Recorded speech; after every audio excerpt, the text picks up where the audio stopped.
بتبدأ قصتنا واحنا بنشوف روز وكريس بيدوروا على بنتهم واللي خرجت بره، وده بسبب ان هي بتمشي وهي نايمة، وده بسبب ان هي بتحلم بكوابيس. فبتجري روز عليها على غابة وبتلاقي كوبري وشارون هناك وبتبص لتحت وبتشوف مكان محروق وبنت جوه. بس روز تداركت الموقف على اخر لحظة، وباباها كان بيحاول يوصل لهم بأي طريقة واخيرا بيوصل لهم. بس بيكون واضح ان شارون ما كانتش كويسة، وبنفهم ان دي مش اول مرة يحصل دوت، يعني حصل قبل كده. وتاني يوم قالت روز لشارون ان هي هتاخدها على هناك يعني عشان تفهم ايه سبب دوت. بس الغريب ان شارون حتى ما كانتش فاكرة اي حاجة، سواء الاحلام او حتى المشي وهي نايمة. وبيرجع كريس للبيت من الشغل، ويعني كان بيحاول يوصل لمراته، بس لقى الكمبيوتر بتاعها وان هي كانت بتعمل سيرش على سايلنت هيل، وبنعرف ان هي مدينة مسكونة وحصلت فيها مأساة هنعرفها قدام. المهم بالليل روز بتقف في بنزينة وبتاخد بالها من رسومات شارون، يعني مش رسومات طفلة في سنها خالص. فبتسأل روز شارون بخصوص ده، ويعني اترعبت من الفكرة حتى لان هي مش فاكرة كل دوت في الوقت اللي فيه شرطية اسمها سيبل كانت بتبص عليهم. المهم روز بتدخل جوه وبتسأل ازاي تروح هناك،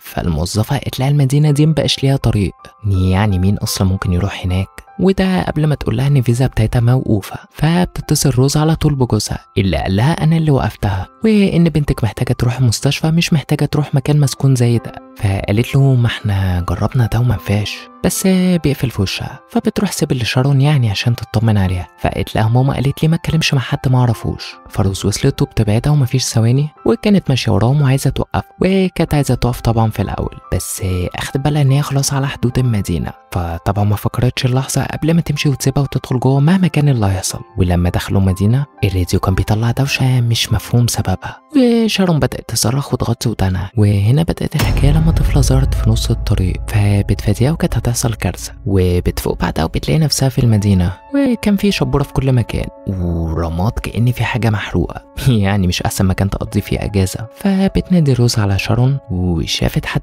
او كائن غريب بيجري، وبتروح روز وراها المكان غريب وهي مرعوبه. بس ما فرقش كتير لما سمعت صوت حد بيقول ماما، بس ما كانش انسان لما بتشوفه قدامها، ويعني ما نقدرش نقول ان هي ما كانتش خايفه. فروز طبعا بتترعب وبتجري وهي بتصرخ، لان هو ما كانش لوحده وكانت شبه متحصره ولوحدها، وما نقدرش نقول انها كانت كائنات ودوده. ولقت مخرج اخيرا من كل ده وجريت على بره، بس اتكعبلت وده طبعا سبب فريق سليم، وما اظنش ان كان في ايدها حاجه غير الصريخ. بس اللي بيحصل هنا ده غريب وما كانش له سبب. وبتصحى بعدها في مكان تاني وكان مهجور برضه، وبتسمع موسيقى غريبه في المكان، وطبعا كانت انا عايزه بنتي وعايزه امشي من هنا. بس بتظهر داليا وقالت لها المكان ده مش هتقدري تخرجي منه، ويعني كان عندي بنت اسمها اليسا وكانت هنا وعملوا فيها حاجات بشعه. فبتوريها روز صوره بنتها شارون، فقالت لها داليا دي بنتي، وكانت عايزه تاخد منها صورتها. بس روز حتى ما كانتش فاهمه ايه اللي بيحصل وبتهرب في الوقت اللي كريس كان بيدور عليها، وبيسال واحد ازاي يروح هناك، فبيكرمش فلوس عشان يقول له ازاي يروح. وبنرجع لروز اللي لقيت عربيتها مع رسمه من بتوع شارون، وحاولت تتصل بجوزها وسابت له رساله في الوقت اللي سيبل بتظهر وبتقبض عليها، وحاولت تطلب الدعم بس طبعا ما لقتش الشبكه. ده غير ان هي كانت بتنزف، وبنعرف ان هي اتصابت في الوقت اللي كريس كان سايق وبيسمع رساله مراته، وما اظنش ان ده هيفرق كتير. وبيلاقي نفس السور اللي هي عدت منه، بس كان مقفول ومتحوط من كل ناحيه. فبيقول له احنا لقينا عربيتها على اخر الكوبري، بس ما كانش فيها حد، وحتى الشرطيه اللي في فريق اختفت هي كمان. وطبعا افتكر كده ان روز هي اللي خطفتها، فطبعا هيساعده عشان يوصل لهم. بس المشكله ان هما كانوا تايهين في المدينه ولوحدهم ومش عارفين يعملوا ايه، وطبعا بيكون مفهوم هنا ان هما في واقع او بعد مختلف. وبيرجعوا مع بعض، وكانوا عايزين يلاقوا اي طريقه تواصل في المدينه، بس بيشوفوا حد بيتحرك قريب منهم، فبيمشوا. وبتبدا نفس المشكله اللي حصلت قبل كده تحصل تاني في الوقت اللي كائن تاني بيظهر. وطبيعي سيبل تطلع مسدس بتاعها اللي هو ايه ده، بس قبل ما تضربه بالنار بيرمي عليها سائل غريب بيدوب اي حاجه، وطبيعي تضربه بالنار. ومن غير ما روز ما تضيع وقت بترجع على المدينه وبتمشي، ويعني كانت معتمده على اليوفط والاشارات اللي في الشارع لحد ما بتلاقي مدرسه من رسومات شارون. ولما بتدخل بتلاقي نفس الرمز اللي كانت شارون رسماه، فبتدخل جوه بتلاقي مفاتيح كتير وكشاف. وبترجع لكريس وتوماس اللي كانوا ماشيين وبيستعملوا الميكروفون عشان ينادوا عليها، بس بنعرف ان هم كانوا في نفس المكان بس كل واحد في بعد مختلف. فتوماس بيقول له ان محل الحلاقه ده كان بتاع باباه، وتوفى من الحريقه اللي حصلت في المدينه واللي خلى كل سكان المدينه يهربوا، وكان شايف ان سكان المدينه يستاهلوا اللي حصل لهم. وبنرجع لروز اللي شافت عصفوره جوه القفص، والناس غريبه ماسكه العصفوره دي، فبتحاول روز تفتح الباب عشان تهرب، فبتهرب على مكان تاني وبتدخل مبنى غريب وبتستخبى في الفصل جوه، وبتلاقي زي كافين ومكتوب ساحرة. والمشكلة ان هي بتلاقي زي مذكرات إليسا، اول ما بتلمسها بتشوف ذكريات وبتشوف زميلها كانوا بيعملوها وحش وبيقولوا عليها ان هي ساحرة ويعني دي كانت طفلة. وبنرجع لروز اللي بتشوف طفلة بتجري جنبها وبتروح وراها لفوق، وبتدخل عند الحمام وبتسمع زي عياط، وبتحاول روز تفتح كل الابواب بس بتيجي عند الباب الاخير وبتترعب لما بتلاقي جثة زي متخيطة باسلاك شائكة، يعني اكيد كان بيعاني، ده غير الكتابة اللي كانت على الحيطان. فبتمسك اعصابها وبتاخد المفاتيح من الجثة. طيب هي دلوقتي خرجت وقابلت اللي كانوا بيطاردوها، فاكيد هتجري وتقفل الباب وراها عشان تهرب، واكيد يعني كانوا هيحاولوا يدخلوا لحد ما صوت العصفورة طلع ونفس صوت الانذار اشتغل تاني. فبتستعمل الكشاف وبتشوف المكان كله بيتبل حواليها، وبيظهر كائن بيبان انه كان بيتألم وبيكح دم على الحيطة. فطبعا هتجري من غير ما تفكر، بس بتلاقي جثث تانية في طريقها، وبتلاقي تحت زي حشرات بتهاجم الكائنات دي اللي هو في ايه بيحصل، وهي مرعوبة بتجري بس الطريق كان مقفول وكأن المكان كله بقى مكان تاني ايه ده. وهنا بتقابل إليسا اللي شكلها كان مرعب وكانت بترسم رسومات غريبة زي بنتها، وبتقع ورا وقابلت كائن تاني اللي طبعا هربت منه في الوقت اللي بيوصل توماس وكريس للمدرسة،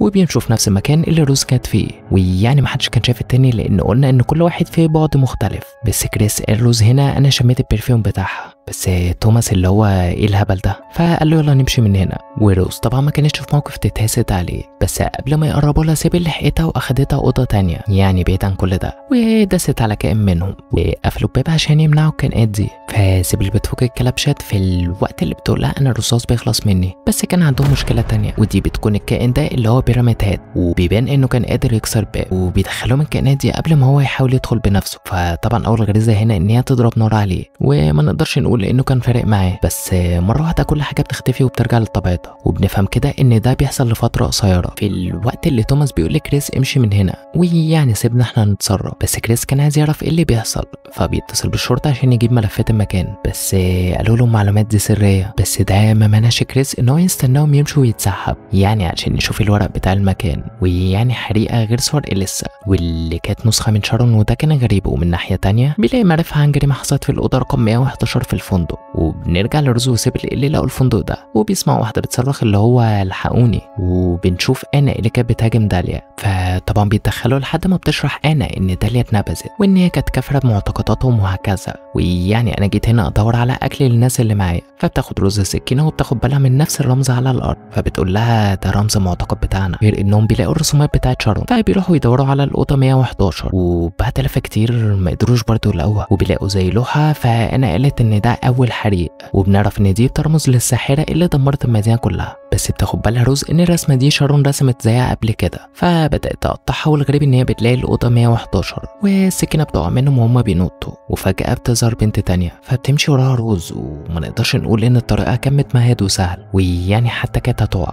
وبتوصل البنت اخيرا اللي بتكون إليسا، فبتسالها روز هو فين شارون، فإليسا ما بتردش، ومرة بان نار مسكت فيها، ومفيش ثواني من الصدمه اختفت إليسا. فسيبل بترمي لها حبل عشان تقدر تعدي من حفره في المكان ده، فبتستنتج ان روز ان إليسا هي اللي جابتنا هنا، وما اعرفش ليه. في الوقت اللي سيبل بتشوف رمز تاني، فبتقول لهم ما تجيبوش سيره إليسا، وبنفس اللحظه بتظهر عصافير تاني، فبيجروا هما الثلاثه لبره. في الوقت اللي بيسمعوا نفس الصوت تاني، بس المرعب ان كان في ناس كتير بتجري على جوه ما عدا داليا اللي قالت لها ما تدخليش معاهم، دول شياطين وهيأذوكي. فانا بترمي طوب عليها وبتقول عليها انت مجنونه. في الوقت اللي روز كانت بتحاول تفهم فيه ايه، بس المشكله ان المكان بدا يتغير تاني. فسيبل اخدت روز على الكنيسه، وانا فضلت بره عشان تحدف طوب عليها. ما نقدرش نقول ان هي كانت محظوظه هنا، لان جلدها اتسلخ من عليها وهي عايشه واترمى عليهم، وبيبدا الناس اللي جوه يقولوا على روز وسيبل ان هم ساحرات. فسيبل بتضرب نار في الهواء عشان يسكتوا، وبتوصل الزعيمه كريستابيلا وقالت لهم اهدوا موت انا مش ذنبهم، هي اللي قاعده بره بخلاف التحذيرات، ويعني كلهم كانوا بيمارسوا طقوسهم جوه.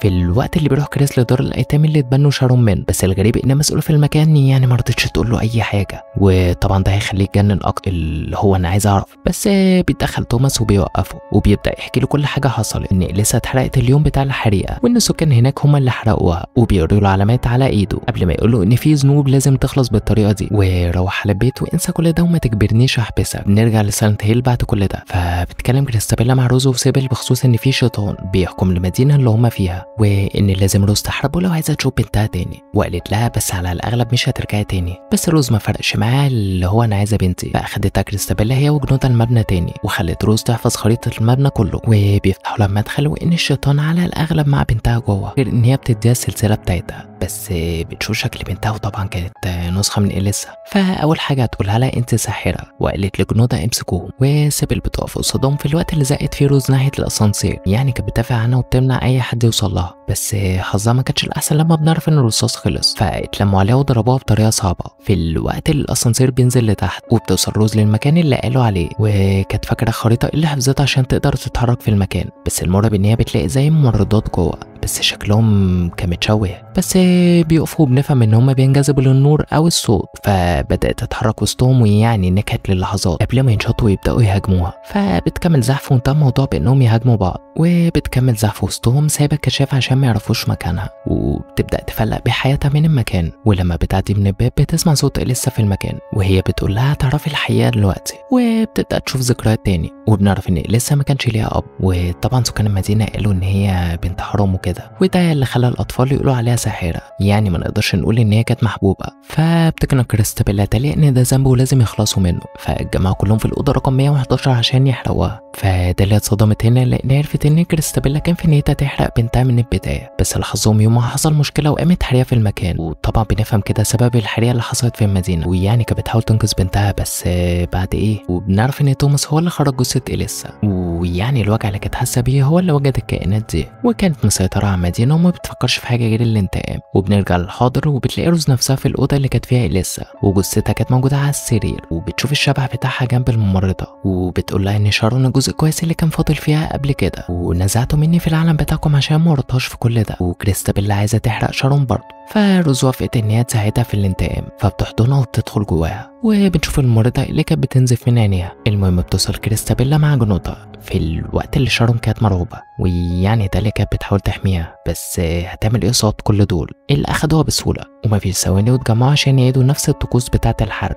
وبتولع كريستابيلا النار وبتربط سيبل بسلم خشب وبينزلوها بالراحه عشان تتحرق زي سيبل، وطبعا مش هيعدي وقت كتير قبل ما تتحرق وتموت هي كمان. طبعا بيروحوا على شارون بعدها، وقبل ما يحصل حاجه بتوصل روز واللي بدات تقول لهم ان كريستابيلا هي اللي خلت فيه شيطان اصلا، يعني هي اللي عملت كل ده. وطبعا محدش كان عايز يقتنع بكلامها او يصدقها، وللاسف كانت بتتكلم لوحدها وسط الجيش ده. ففجاه بتطعنها كريستابيلا في رقبتها، وكانت اكبر غلطه عملتها كريستابيلا لان كده لسه هتقدر تدخل جوه المكان. وبنعرف ان هي ما كانتش قادره تدخل المبنى ده، وبيشغلوا كشافات بتاعتهم في الوقت اللي لسه بتخرج من الجرح بتاع روز، ويعني الكابوس اللي كان بيحصل بره هيحصل جوه دلوقتي. فالفرق بس ان هم محبوسين هنا مع إليسا، ويعني الكابوس بيطلع من ورا روز. وطبعا اول حد هيعاني هنا هو كريستابيلا، يعني مصيرها محدش يتمناه ابدا. وطبعا هتبدا تنتقم من كل اللي في المكان، ومش هتسيب اي حد يقرب لروز ايا كان هو مين. في الوقت اللي داليا كانت مصدومه اللي هو دي بنتي، فروز بتنقذ شارون اخيرا وبتاخدها بعيد، وبنشوف إليسا وهي بتقرب منها يعني قبل ما يغمى عليها. ومفيش ثواني والنهار بيطلع والشمس بتدخل المبنى، فداليا بتقول لها طب انتي ما قتلتنيش معاهم ليه؟ فروز بتقول لها لان الام في نظر طفلها كل حاجه. وبترجع هي وشارون لعربيتهم، وشارون بتنام لاول مره اخيرا وهي مرتاحه، وبتسوق روز العربيه وبتسيب رساله لجوزها بتقول له احنا راجعين. وبنشوف جوزها اللي كان نايم وبيصحى وبيحس ان في حد في المكان، في الوقت اللي روز وشارون كانوا فعلا في البيت عنده، بس لما بيروح عشان يشوفهم ما بيلاقيش حد في البيت. وطبعا كده بنفهم ان هم لسه محبوسين في المدينه وبعد تاني بس. وبيخلص الفيلم على كده. ولو الفيديو عجبك اعمل اشتراك في القناه.